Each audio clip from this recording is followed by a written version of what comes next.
nebigu fadhiyo ayuu nebigu asxaabta sidaa ku yidhi waxaan arkayaa buu nebigu yidhi madaa'in alciraaq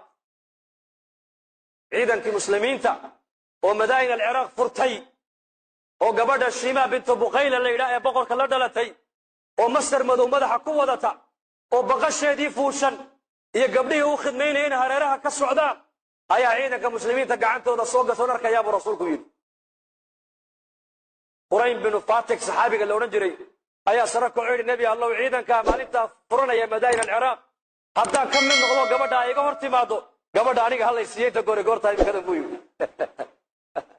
cajiib markaasuu nebigu yidhi adigaa iska le muxuu yidhi adaa iska le buu yidhi gabadhaas raggii ag fadhiyo markiiba eegtay markhaatiyo weeyaan mogtahay laba ninoo ag fadhiday buu yidhi waryaada markhaati ka noqdo haddaba arrinkaas bal sida khabarka nebiga ay ugu kalsoon yihiin dadkaasi eega innagana maanta muslimiintu xaya cala salaa kuma kalsoono salaadii baa la addimaya suuquna waa macmuur maanta xaya cala alfalaax war liibaanta xaggeega u kaalaya baa la leeyahay salaada liibaan uma arkaye maqaayada iyo dukaanka uu furan xilligaa ayuu u arkayaa inuu ku liibaanaya xaajadiisa ku daboolayo yaqiinteennu waxay noqotay waxaan arkayno yaqiintoodu waxay hayd hadalka nebiga iyo ilaahay ay ka maqlaan bay ku kalsoonayeen iyagu intaqala nebiyu calayhi salatu wasalaam nebiga adduunyada uu ka intiqaalay saxaabigii arrinkii nebigu maalintaa u ballan qaaday u haystaa abubakar baa taladii ummadda la wareegay khilaafadii cumar ibnu khadaab baa timiday madaa'inulciraaq baa la galay ciidankii madaa'inulciraaq ku jiray buu ka mid ahaa wallaahi waa halkii nebigu sheegayay buuhi waa taa magaaladu nebigu sheegayay ciidanka khaalid baa wata waa la jebiyey gaaladii gabadhow sideediiya faraskii fuushan masarkii nebigu ku sheegay wadata baqal cad bay fuushan tahay masar madow bay wadataa gabdha u khidmaynaya la socda khaalid baa loo keenay saxaabigii baa sare kacoo yidhi yaa khaalid hiya liya buu yidhi tan aniga iskale buu yidhi tan kuma jirta buu yidhi khaniimadaad qaybinaysaa tan anaa iskale khaalid baa yaabay see ku yeelatay waryaa ma sunnaha nebigaad khilaafaysaa may tan nebigu aanu ii ballan qaaday buu yidhi goorma maalintii caynkaasuu nebigu ii ballan qaaday wuxuu yidhi kuma siinayo ilaa maragaad la timaada mooyaane laba nin oo labaduba ay ahaayeen ansaar muxamed baa labadaba la kala odhan jiray labadii nin buu soo kaxeeyey khaalid buu u keenay annagaa ka maraga bay yidhahdeen nebigu inuu ballan qaaday gabadhaas waa hagaaga iska qaaday buu yidhi khalaas khaymadiisii buu la tegey waa gabadh la dhalatay boqor kam gabadha imise barwaaqaysan tahay walaalkeed cabdulmasiix oo markaas sulxi qaatay oo macal ciidankiisii isdhiibay oo jizyadiina oggolaaday ayaa khaalid u tadarrucoo yidhi khaalidow mar haddaan sulxigii qaadannay gabadha walaashay ee boqoradda ii soo celiyey buu yidhi waxaad doontayna lacag waan isiine khaalid baa yidhi gabadhaa hortay baa la bixiyo nebigaas ii bixiye ninkaa halkaa jooga ayaa gabadhii qaato halkaabay isagaa la wareege isaga la soo heshii markaasuu u yimiday wuxuu gabadhaasaan la dhashay buuhi boqorkii baana waan isdhiibay gabadhaa ii soo celi lacag waxaad doontana sheego markaasuu fekeray wuxuu yidhi 10 min 100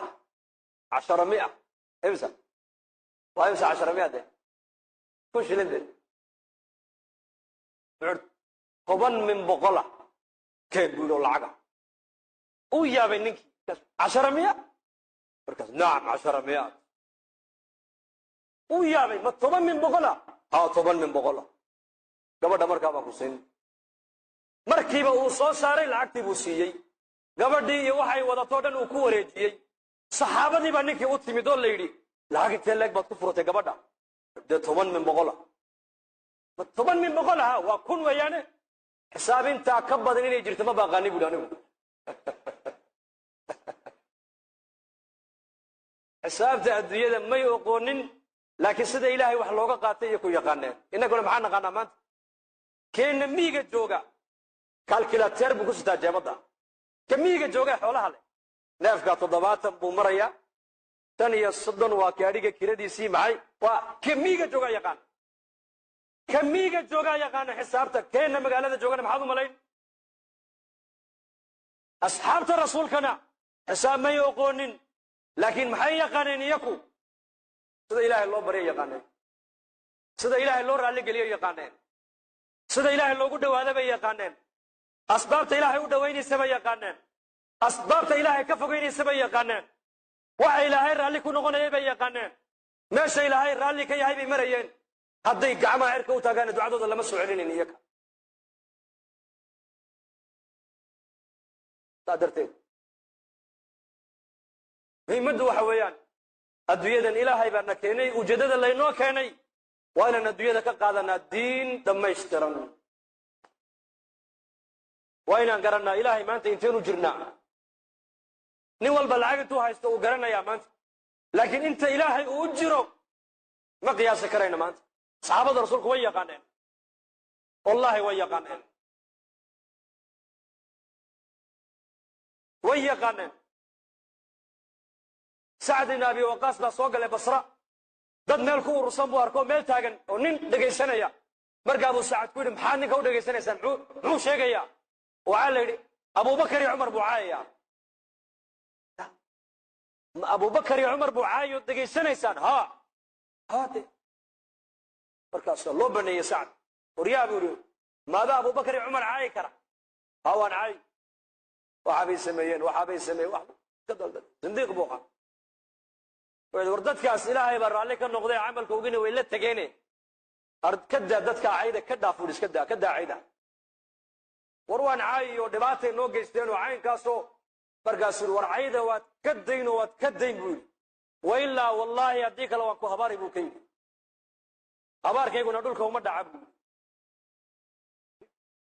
markaasuu yidhi waan ku habaariya uma nebi baa tahay buu yidhi bal habaarkaaga soo sii daa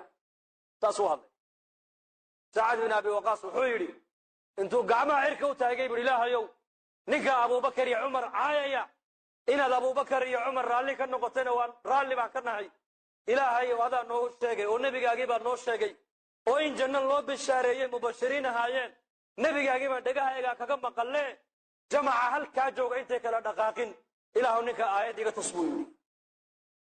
wuxuu yidhi neef geela oo shilis oo meelay ka timid la garanayn unbaa dhulka sidaa uga soo baxdaa layidhi dadkiibay sidaa u kala jexday isagii intay u tagtay siday harraati ula dhacaysay naftu kamay tegin ilaa naftu ay kaga saartay mooyaane naftii markay gow ka tiri ninkii ayay hashii oroday baa layidhi waa la daba yaacay geed bay sidaa uga daba wareegtay meelay martayna waa la waayey markaasuu sacad bin abi waqaas yidhi alxamdu lilah ilaaha waxaan ku mahadiyaa buu yidhi hee dadkaasi iyakoo cuqdad abubakar iyo cumar aan u qaadin intay meesha ka dhaqaaqeen baan ku mahadiyaa buu yidhi leanna aayad bay arkeen khalaas inta ilaahay ay u jiraan iyaku way garanayeen iyaku leanna tarbiyadda nebigay ka qaateen alayh salatu wasalaam diin bay ka qaateen nebiga diin bay ka dhaxleen ilaahay cilaaqadiisay ka dhaxleen maanta muslimiinta caalamka cilaaqadaasay nagu yar bas wax kasta muslimiintu maanta way haystaan asbaab caalamka asbaabta u badan maanta muslimiinta haysta cadad ahaana haddii la eega tirada muslimiintu ma yar tahay ma yar laakiin tayadeennii baa yar maanta taa darteed bay culimmadu leeyihiin ummaddan waxaa loo baahan yahay mar labaad in iimaanka iyo diinta loo jadiidiyo